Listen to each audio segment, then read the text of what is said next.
And let me join my colleagues in passing my condolences and those of the people of Ugunja to the family, friends of the late third president, Mwai Kibaki, and indeed the people of Kenya. Mr. Speaker, the more I hear my colleagues speak with passion, the more I'm reminded of the celebrated speech by Mark Antony in Julius Caesar.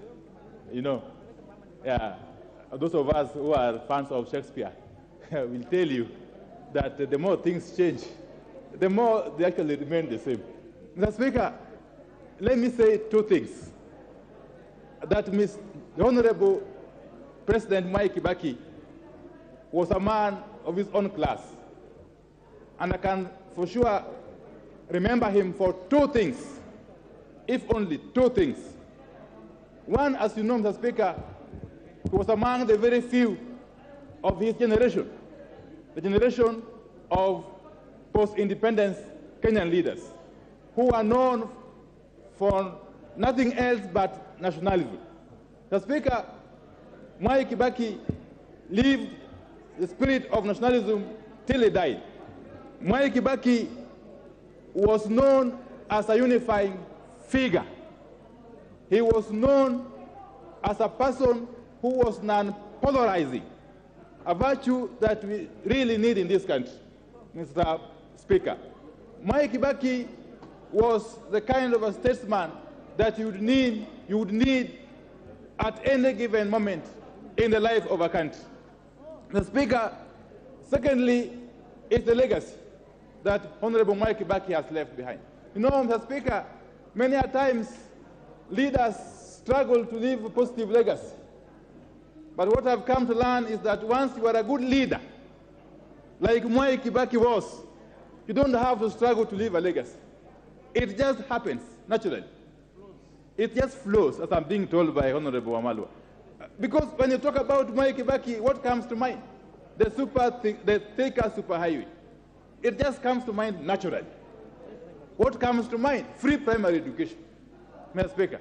And I'm happy the Honorable Uhuru Kenyatta followed in his footsteps. Because again, if we talk about Uhuru Kenyatta, you would obviously think about the Nairobi Expressway and many other things. So we need, and SGR. So we need really, as we send off this great Kenyan statesman, to relook at ourselves, to think of where we are as a country and where we need to go, Mr. Speaker. Mr. Speaker, I cannot end by saying that Mwai Kibaki did not work alone. Indeed, he was blessed to work with 3 vice presidents during his 10-year tenure. The Honorable late Michael Wamalwa Kijana, the Honorable Mudi Aori, and the Honorable Stephen Kalonzo Musyoka. Those were his able, loyal vice presidents. And indeed, he was lucky to have had loyal vice presidents. Not like these days when you have a deputy president who has become a leader of opposition. So it is very, very interesting, Mr. Speaker, as we send off the Honorable Mwai Kibaki, that we need to reflect upon ourselves as a country.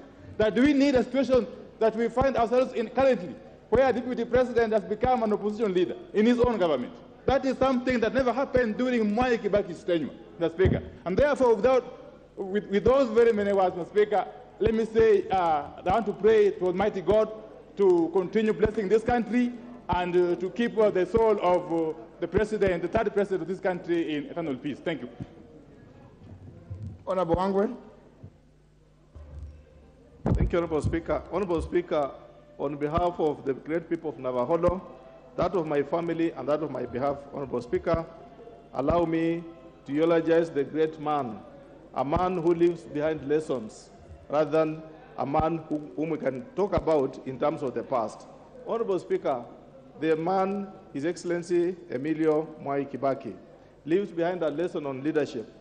Leaves behind, Honorable Speaker, that leadership is not just for you, it's for a person, leadership for you as a Kenyan, and leadership, Honorable Speaker, for you as a statesman. Honorable Speaker, Honorable Mwai Kibaki leaves behind a lesson in terms of leadership of economy par excellence. He handled the economy of this country right from the time he came from school and joined KANU, that time, Honorable Speaker, to the time he left as the president. He all preached nothing but economy. Honorable Speaker, the lesson he leaves behind also to us is that he believes in a community, he believes in a person, not just one person himself, but also the entire community. Honorable Speaker, we appreciate the late Honorable Mwai Kibaki for appointing the great man, the Vice President of Kenya, the Honorable Christopher Michael Wamalwa. With him, all Luhya nation rallied behind Honorable Mwai Kibaki. Honorable Speaker, I come from a very small community, the Abanyala in Western Kenya. He is the first president, Honorable Speaker, to appoint a Munyala minister, Dr. Newton Kulundu. We eulogize him as a great friend of ours, Honorable Speaker. Honorable Speaker, Honorable Mwai Kibaki leaves behind the 50 years he has been in politics, Honorable Speaker. That leaves us a lesson of patience, Honorable Speaker. Are we supposed to be in a hurry to be presidents tomorrow? The answer is no. Are we in a hurry to be leaders today and tomorrow? The answer is no. Patience pays. Let everyone, Honorable Speaker, remember Mwai Kibaki as a person who traveled a political journey. He was not in a rush to become the president, and he has led this country so well after 2 terms. We leave him with great honor, Honorable Speaker.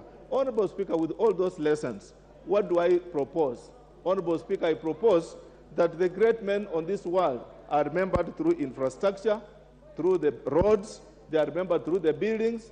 And Honorable Speaker, I wish to challenge you yourself, Honorable Speaker, as the chairperson of Parliamentary Service Commission.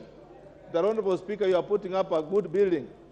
And it's my prayer, Honorable Speaker, that the great member of Kikuyu can allow me to, Honorable Speaker, through this eulogy, I would wish to request you, as the chairperson, Parliamentary Service Commission. I did say that great men are remembered through infrastructure, such as roads and buildings. Today, Honorable Speaker, we are completing the tallest building ever in this compound, in Parliament. Is indeed possible, Honorable Speaker, that through you, we can remember this great man of 50 years through this house, that this tallest building behind you can be named Honorable Mwai Kibaki in his memory. Thank you, Honorable Speaker. I submit.